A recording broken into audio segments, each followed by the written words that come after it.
जति बेला हामीले नेपालमा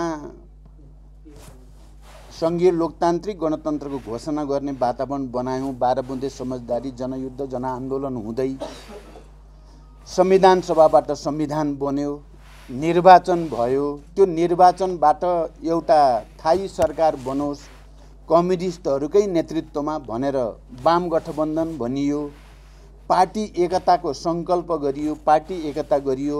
अब त नेपालमा साँच्चै नै राजनीतिक स्थायित्वको नयाँ युग सुरु हुन्छ, विकास र समृद्धिको नयाँ युग सुरु हुन्छ।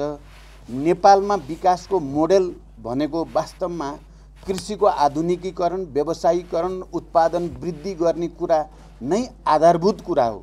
यहाँको उद्योग व्यवसायको विकास गर्ने भनेको पनि कृषिमा आधारित उद्योग व्यवसायीहरूको निम्ति मात्रै सबभन्दा चाहिँ मलिलो जमिन हो नेपाल। त्यसकारण हामीले घोषणापत्रमा धेरै कुरा भन्यौं। हामी किसानहरूको निम्ति, उत्पादन वृद्धिको निम्ति, अनि कृषिको आधुनिकीकरण, औद्योगिकीकरण, व्यवसायीकरण गर्नको निम्ति सहकारीकरण गरेर किसानहरूको जीवनमा एउटा समाजवाद उन्मुख सामाजिक न्याय सहितको समृद्धि ल्याउनको निम्ति काम गर्ने छौं भन्यौं। हामीले गरेको गठबन्धन र हामीले गरेको सार्वजनिक गरेको घोषणापत्र किसानहरू र सबै उत्पीडित वर्ग, जाति, क्षेत्र, लिङ्ग, समुदाय सबैका हक अधिकारहरू समावेशी र समानुपातिकताको मान्यता अनुसार चाहिँ अधिकारहरू स्थापित गरिनेछन्। विकासको नयाँ मोडेल ल्याइनेछ।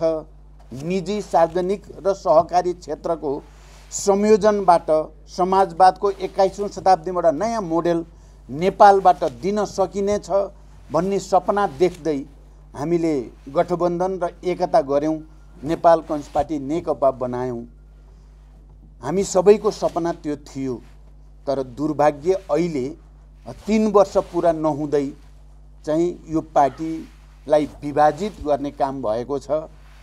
यो संविधान जसले समावेशी समानुपातिकता र संघीय लोकतान्त्रिक गणतन्त्रको नयाँ युगतिर समाजवाद उन्मुख राज्य निर्माणको संवैधानिक व्यवस्थामा हामी अगाडि बढेका थियौं, त्यो संविधानमाथि प्रहार भएको छ र हामी सबै एकचोटि फेरि चाहिँ आन्दोलनमा जानुपर्ने, आन्दोलनद्वारा जो प्रतिगमन र प्रतिक्रान्तिको दुस्साहस गरिएको छ त्यसलाई परास्त गर्नुपर्ने ठाउँमा आइपुग्यौं।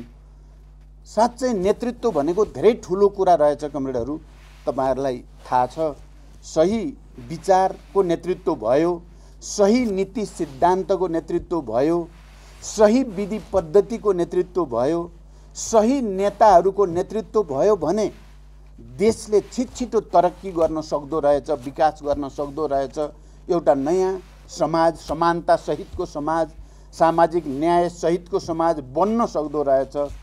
गलत विचार, गलत विधि पद्धति र गलत मानिसको हातमा नेतृत्व गयो भने ठुलठुला प्रतिक्रान्तिकारी हरकत हुँदा रहेछन्, ठुलठुला दुर्घटना हुँदा रहेछन्। यो कुरा विश्व इतिहासमा तपाईँ हामीले देख्दै आएको हो। चाहे सोभियत सङ्घको कुरा गरौँ, त्यसको विघटनको कुरा गरौँ, त्यहाँ कसरी गोर्बाचोभहरूले, कसरी येल्त्सिनहरूले त्यहाँको समाजवादी सत्ता र कम्युनिस्ट पार्टीलाई विध्वंसै बनाएर छोडिदिए, कसरी पूर्वी युरोपका गलत विचार, नीति र नेतृत्वले पूर्वी युरोपका सबै समाजवादी देशहरूलाई गर्लेम गुर्लुम ढालेर छोडे भन्ने चाहिँ तपाईँ हामीले नै देख्यौँ, तपाईँ हामीले नै बिहोर्यौँ, भोग्यौँ र हामीले यहीँ पनि देख्यौँ।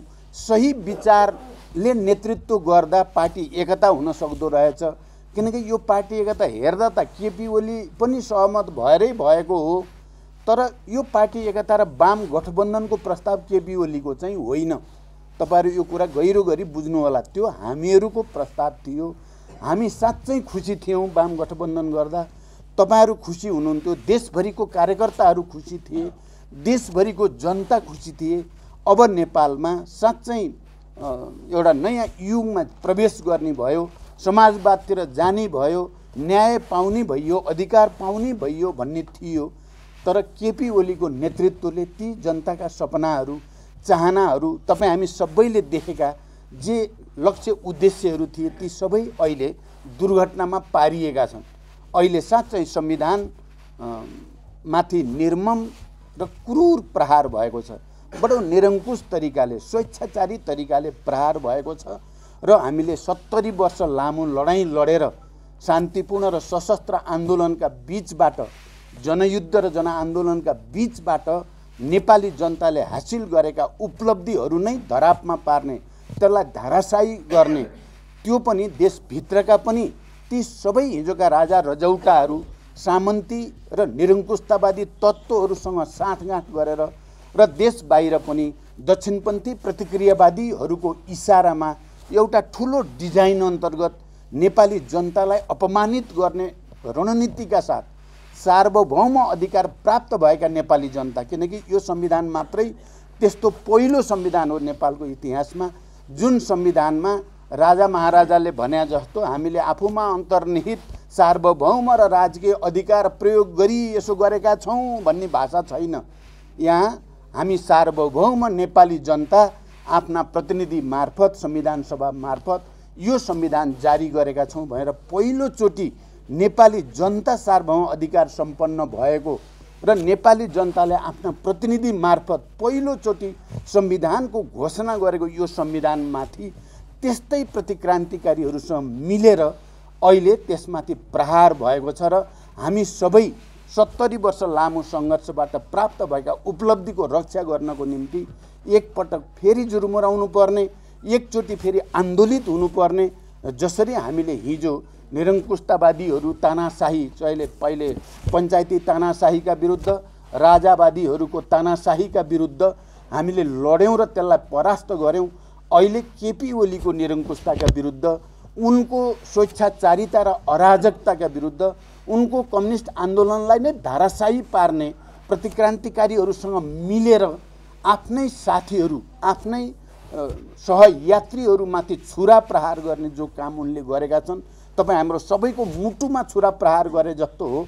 अहिले पार्टी विभाजन गर्नु, अहिले संविधानमाथि प्रहार गर्नु, जनप्रतिनिधि संस्था सार्वभौम अधिकारको उपयोग गर्ने नेपाली जनताले त्यो प्रतिनिधि सभा भङ्ग गर्नु, यो सबै नेपाली जनताको मुटुमा छुरा हाने जस्तै हो। कम्युनिस्ट आन्दोलनका ती लाखौँ करोडौँ समर्थक शुभचिन्तकहरूमाथि प्रहार गरिएको स्थिति छ र त्यसलाई परास्त गर्नको लागि हामी फेरि सच्चा विचार, सही विचारका पक्षपाती, सही विधि पद्धतिमा जानुपर्छ, सामूहिक निर्णय र व्यक्तिगत जिम्मेवारीमा जानुपर्दछ र व्यक्ति होइन समूह प्रधान हुन्छ भन्ने मान्ने, सङ्गठन प्रमुख हुन्छ भनेर मान्ने र अनि हामी जनवादी केन्द्रीयतालाई मान्ने, त्यस्तो सङ्गठनात्मक सिद्धान्त विधि पद्धतिलाई मान्नेहरू एक भएर त्यसलाई परास्त गर्नुपर्ने ठाउँमा हामी आज छौँ। तपाईँहरूको यो केन्द्रीय कार्य समितिको बैठक पनि सामान्य अवस्थामा औपचारिकता पुरा गर्न राखिएको बैठक जस्तो मलाई लाग्दैन।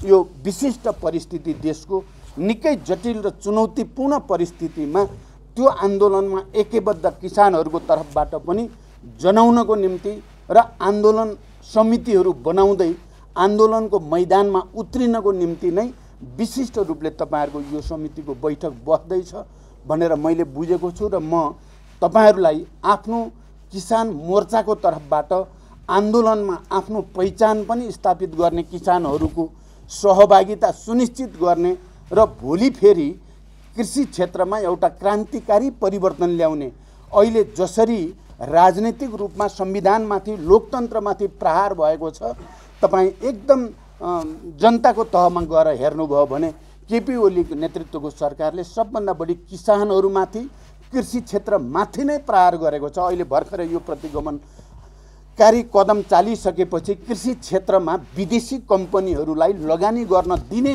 भनेर जे चाहिँ विदेशीहरूलाई राई दाई गर्न दिने र नेपाली किसानहरूलाई अझ बढी गरिब, अझ बढी चाहिँ तपाईँको चाहिँ असहाय बनाउने र विदेशतिर लखेट्ने जो खेल सुरु भएको छ, सबभन्दा बढी किसानहरूलाई नै हामीले यो कुरा बुझाउन जरुरी छ र किसानहरूलाई नै बढी आन्दोलित गर्न जरुरी छ। सबै उत्पीडित वर्ग जातिलाई आन्दोलित गर्न जरुरी छ। कृषि क्षेत्रमाथि नै वैदेशिक एकाधिकार पुँजीवादलाई ल्याउन खोज्ने, विदेशी दलालहरूलाई ल्याउन खोज्ने केपी ओलीको राष्ट्र विरोधी, कृषि विरोधी, किसान विरोधी जो नीति अगाडि आएको छ, त्यसलाई परास्त गर्नको लागि तपाईँ अखिल नेपाल किसान महासङ्घका नेताहरू, केन्द्रीय समितिको काँधमा निकै ठुलो जिम्मेवारी छ भन्ने म ठान्छु। मलाई खुसी लाग्यो। तपाईहरुको चाहिँ थोरै सुखद कुरो के लागेको छ भने हामीले धेरै मेहनत नगर्दै पनि देशभरिका कार्यकर्ता स्वत नै आन्दोलित भएको देख्यौँ। हामीले अस्ति बुटोलमा जाँदा हामीले सोचेको भन्दा धेरै जनता कार्यकर्ताको त्यहाँ उपस्थिति देखियो, निकै उत्साहवर्धक थियो। अस्ति फेरि विराटनगरमा त्यसरी नै चाहिँ कार्यकर्ताहरूको चाहिँ उपस्थिति देखियो र धनगढीमा त विशाल जनसागरै उर्लेर धनगढी सहरै छोप्ने काम जस्तो भयो। यो सबैबाट चाहिँ हामी खुसी छौँ कि कार्यकर्ता र जनतामा यो प्रतिक्रान्तिका विरुद्ध, यो प्रतिगमनका विरुद्ध आन्दोलनको एउटा लहर सुरु भइसकेको छ र फेरि हाम्रो मुद्दामा यो प्रतिगमन प्रतिक्रान्तिका विरुद्ध र समाजवाद निर्माण गर्ने, सामाजिक न्याय विकास समृद्धि भनेर गठबन्धन गरेको, पार्टी एकता गरेको, त्यसमाथि बन्चरो प्रहार गरे केपी ओलीले भन्ने चेतना कार्यकर्ता र जनतामा आफै आएको देखियो। मलाई खुसी छ जनताको यो चेतना, यो जागरण अहिले सुरुकै चरणमा यो देखियो। देशका सबै राजनीतिक दलहरू पनि यो अलोकतान्त्रिक हो, यो चाहिँ असंवैधानिक हो भन्ने सबै छन्। देशका सबै बुद्धिजीवीहरू छन्, संविधानविदहरू छन्, कानुनविदहरू छन्, वकिलहरू छन्, पत्रकारहरू छन्, नागरिक आन्दोलन छ, सबै तह तबका छन्। के मधेसी, के पहाडी, के हिमाली, सबैतिर एउटा चेतना गलत गरे केपीले भन्ने भएको छ। त्यसो भएर मैले त केपीलाई तपाईले इतिहासमा कलङ्कको टीका लगाइ नै सक्नुभयो, यो कहिल्यै धोइँदैन। अब तपाईले लडाईँ हारि नै सक्नुभयो, अब तपाईको जित्ने सम्भावना कहीँ पनि छैन। मैले पहिल्यै चाहिँ चोटि घोषणा गरेको थिएँ। अहिले हेर्दै जाँदा, दिन बित्दै जाँदा समग्र रूपमा उनी एक्लिएका छन्। उनको एउटा गुट र उनले चाहिँ सत्ताको दुरुपयोग गरेर, पैसाको प्रयोग र पदको दुरुपयोग गरेर वरिपरि घुमाएका मान्छे र ती गुटका मान्छे बाहेक सिङ्गो नेपाल यो प्रतिगमनका विरुद्ध खडा छ। त्यसकारण तपाईँ यो महासङ्घको केन्द्रीय समितिले पनि यो कुरालाई राम्रोसँग आत्मसात गरेर केन्द्रमा केन्द्रीय स्तरको सङ्घर्ष समिति, प्रदेश स्तरको समिति, आन्दोलन समिति, जिल्लामा तल पनि लगेर कृषि क्षेत्रमाथि यो प्रतिक्रान्तिकारी कदम चालेको सरकारले कसरी किसानहरूलाई मार्न खोजेको छ, हुनपर्ने किसानहरूको उत्पादन वृद्धि आधुनिकीकरणको निम्ति ठुल्ठुला राहत प्याकेजहरू, ठुल्ठुला अनुदान प्याकेजहरू, वैज्ञानिक खेती गर्ने प्रणालीहरू, यन्त्रहरू, मलखाद, बिउ, यो सबैको व्यवस्था गरेर किसानहरूलाई माथि उठाउनुको सट्टा दलाल पुँजीपतिहरूलाई नेपालमा छिरेर राई दाई गरेर नेपालका किसानहरूलाई तन्नम बनाउने जो नीति लिएको छ, त्यो नीतिका विरुद्ध तपाईहरू जाग्नु पर्यो। हामी त अब पार्टी नेतृत्व हुनुको नाताले आफ्नो एउटा आधारभूत सङ्गठनको रूपमा किसान महासङ्घलाई लिएकै छौँ हामीले। तपाईहरू सबै पार्टीका कमरेड पनि हुनुहुन्छ नेतृत्वमा। त्यो नाताले पार्टी र किसान महासङ्घको सम्बन्ध भनेको नौमासुकै सम्बन्ध छ, एउटा आधार र उपरि संरचनाको जस्तो सम्बन्ध छ, नेतृत्वको सम्बन्ध छ, सङ्गठनको सम्बन्ध छ। त्यसकारण दृढतापूर्वक अगाडि बढ्नुहोस्। हामी यति बेला वास्तवमा भन्नुहुन्छ भने हामीहरू माधवजी र म अब देशभरि घुमेको तपाईँले देख्नु भएको छ। दिनदिनै बिहानदेखि बेलुकासम्म दौड्या छ। अब 70 वर्षतिर लागेका छौँ हामी र पनि दौडिया छौँ हामी 25-30 वर्षको जवान जस्तो गरी भने। तपाईँहरू पनि करिब हुन् त, तपाईँहरू मध्ये धेरै जसो हाम्रै उमेरको हुनुहुन्न, धेरै जसो त कमै उमेरको हुनुहुन्छ। त्यही कारण रात दिन भनेर यो 2-4 महिना हामीले यो आन्दोलनबाट निर्णायक रूपले प्रतिक्रान्तिलाई परास्त गर्नको लागि अपिल गर्दै र तपाईहरूलाई पुरै सहयोग गर्ने विश्वास दिलाउँदै बिदा हुन्छु। हरेक नागरिकलाई हरेक खबरबाट हरेक पल सुसूचित गराउने हाम्रो अभियान जारी छ। हरेक पल टिभी HD सब्स्क्राइब गर्न नभुल्नुहोला। नमस्कार।